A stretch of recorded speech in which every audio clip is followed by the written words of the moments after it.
Just one day आसंता काली webinar चाहूँगी English guys perfectly मु कहि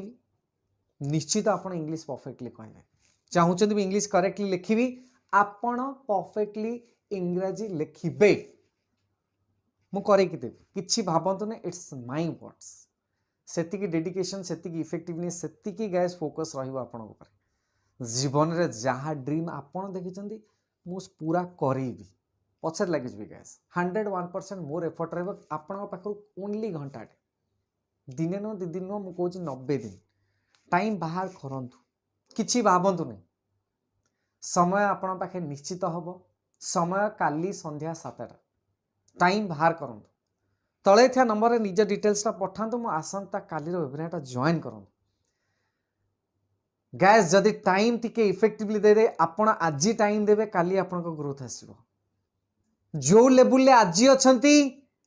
तार नेक्स्ट लेवल को आपण जीवे गैस मु साइकिल चलई जानी ना 8-10 दिन प्रैक्टिस कला पर मु साइकिल चलई पारुछि सेमती गैस इंग्राजी मु भल कही जानी ना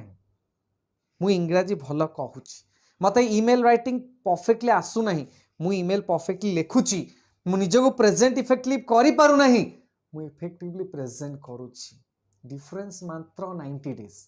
कौन चाहूना गाइज एते दिन केते वर्ष केते दिन गाइज एमती हाथ गणला बेलू पड़े जाऊँगी किंतु सही टाइमटा केते इफेक्टिवली आप यूटिलाइज करेंगे सहीटा पाण उपर मु कहूँ गाइज आसंता काली वेबिनारटा जॉइन करंतु किछि भाबंतु नहीं तले था नम डिटेल्सटा पठातु जॉइन करंतु आ गोटे कथा जदि भावुन निज सान भाई है फ्रेंड है कि निश्चित तार भी आवश्यकता ये भिडियोटा टिके फॉरवर्ड करंतु एवं ताकू कहतु सी जॉइन करू खाली guys full proof 9 step formula 9टा स्टेप्स रे मु सिखेबी केमिति सिखेबी कौन सिखेबी आपण कौन शिखिबे कौन रिजल्ट आपण पाइबे लास्ट रे फुल प्रूफ फॉर्मूला गाइस देरी न करी निज डिटेल्सटा पठांतु मो वेबिनार रे जॉइन करंतु एवं निजर जो इंग्रेजी कहिबार स्वप्न अछि सेटा साकार करंतु रहिले यथाशीघ्र पठांतु।